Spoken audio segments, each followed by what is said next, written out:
Hey everyone, I'm DC Rutledge, and this is Two Hard Questions.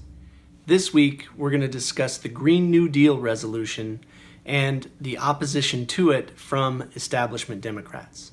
As a bit of a preface, the Green New Deal is an idea that's been around since the mid-2000s, first formulated by a global Greens task force, then becoming a staple of U.S. Green Party campaigns since 2010, where it gained tepid national recognition.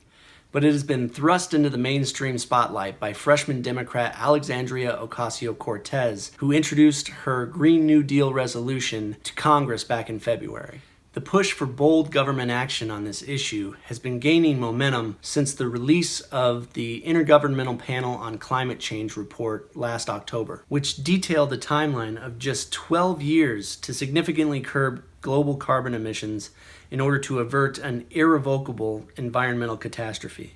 Many Republicans in Congress and the president are literal climate deniers who have stuck their heads so far in the sand on this issue that they can't hear reason.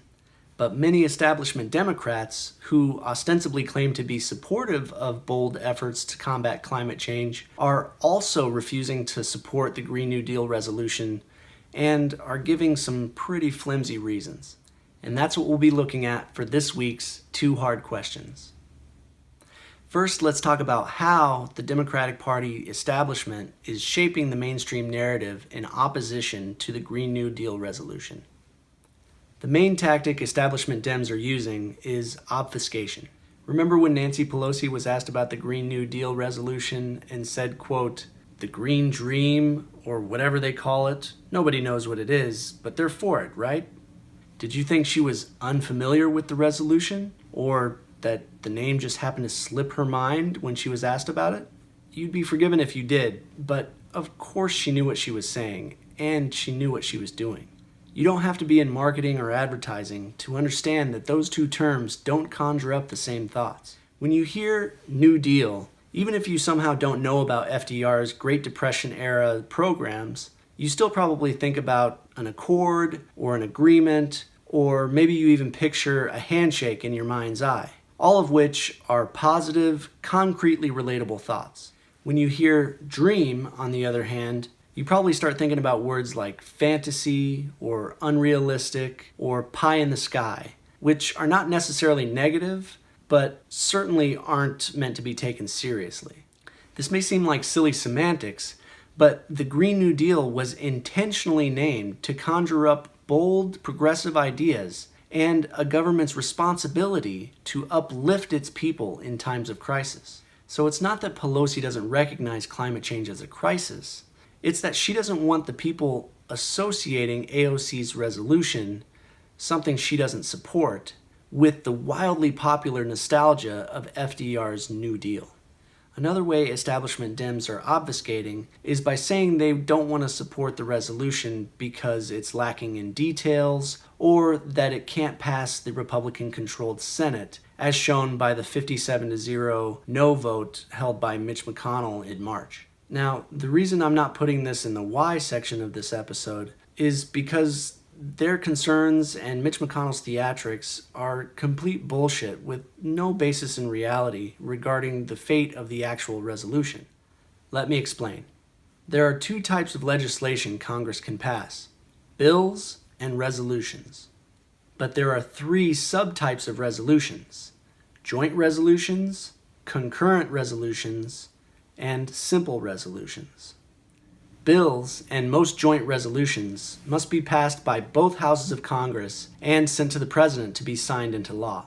Concurrent resolutions have to be passed by both houses, but do not have to be signed by the President and do not have the force of law.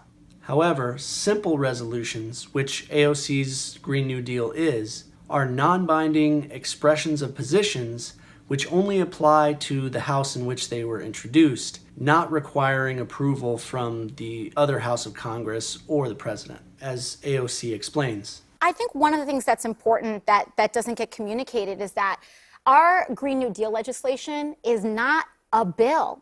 It's a resolution. So there's two different kinds of legislation.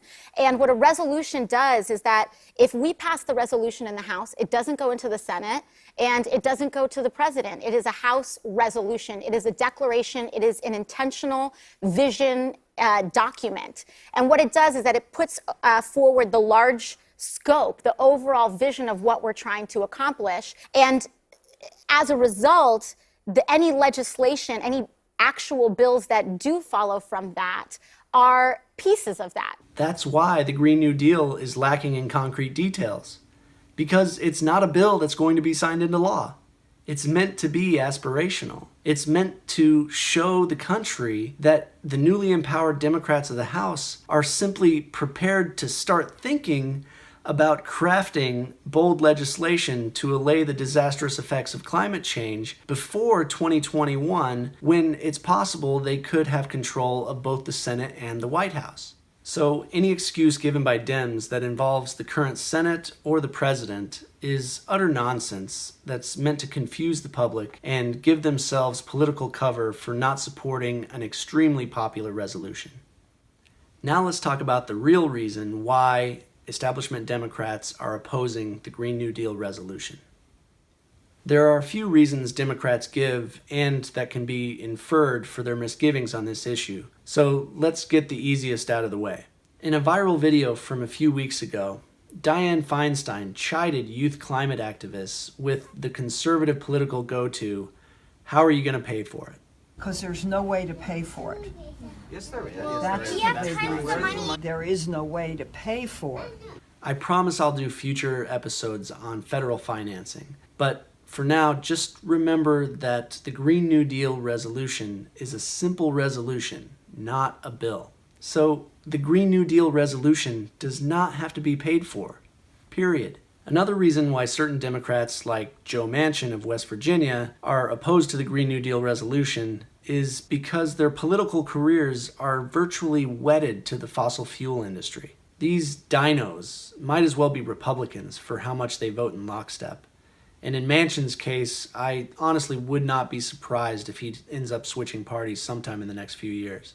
The last reason establishment Dems give is that the Green New Deal resolution is too much of an overreach. It's too ambitious. Instead, they're looking at many other less ambitious pieces of legislation to combat climate change.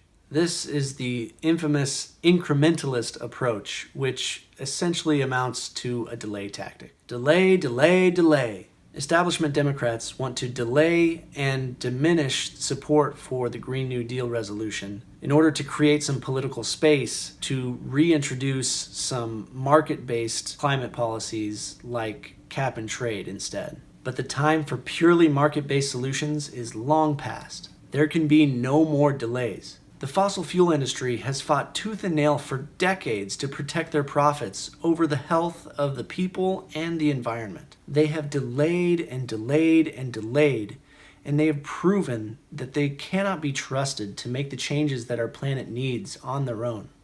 We now only have 11 years to completely change the course that we're on. There can be no more delays.